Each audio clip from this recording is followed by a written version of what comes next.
Hello po mga ka-farmers. So for today's video, sobrang init po. Bumisita lang po kami sa farm. And ayan po, gusto kong i-share sa inyo na yung mga pinaghirapan po namin ni Tatay Iso na itanim ay namumunga na pong ulit ng marami. So kung mapapansin niyo po yan. Yan po oh, ang dami po naming tanim na talong, sitaw, meron na pong bunga. Magdidilig po kasi kami at napakarami pong didiligin. So ang dami na pong pwedeng panguhanin ngayon, mga sitaw. Yan, ang hahaba na ulit. So nakakatuwa po na lahat ng aming pinaghirapan na itanim ni Tatay Iso at ni Uncle Loy ay namumunga na po. Wow, may kalabasa pa ako. Yan. Oh, di ba? Tapos may mga kamatis din. And then maglilinis po. Lilinis po kami ngayon dito. Kasama ko si Pichi. Pichi! Pichi, Pichi! Yan pa si Kuya. Yan. Yan po si Tatay. Si Nanay. At si Uncle Loy. Ihobing niya, nagpapatubig lang. Ihobing niya, nagpapatubig Bisita. lang ang palaya. May Eh, bisita. tanghali eh. May bisita dito. May bisita. Maglilinis kami at magdidilig. Ayan. Tay, ang dami ng bunga ng sitaw. Meron pa kaming special na bisita.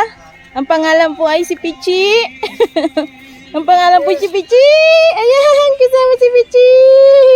Pichi. So, ito po yung aming munting farm dito sa Balay Bird Farm.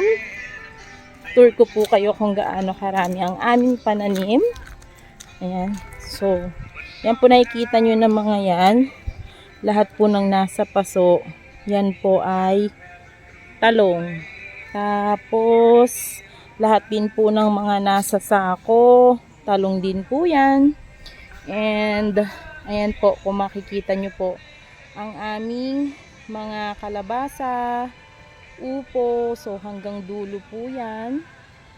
Kung makikita nyo yan, hanggang dulo po. Ayan po ang aking chiko na punong-puno ng bunga.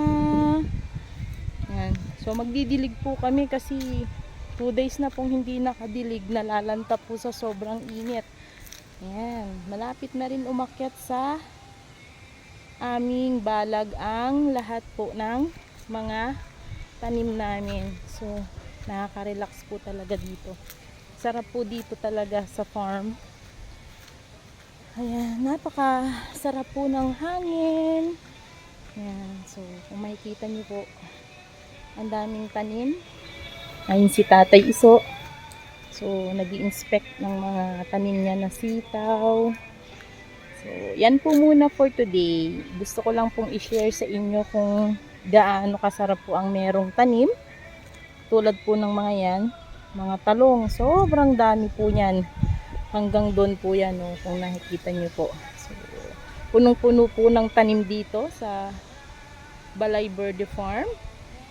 And soon po ay talagang makaka-harvest na po ulit kami. Yun nga lang, sobrang init ng panahon, nalalanta, kaya kailangan magdilig. Pero yung klima po dito, yan, Indang Cavite lang po ito ha, pero yung climate po, napakasarap po tumambay sa buong maghapon. Hindi ka po makakaramdam ng, ayan, ng init ng panahon. So, yan lang po muna for today. Ngayon sila, nagre-relax. Nagre-relax ang aking mga bisita. Ayan. So, yan po ang i-share ko sa inyo, mga ka-farmers. I-update ko po kayo kapag namunga na ang aming mga tanim. And for today po ay yan lang po muna ang i-share ko sa inyo. Salamat po sa pag-watch ng video mga ka-farmers.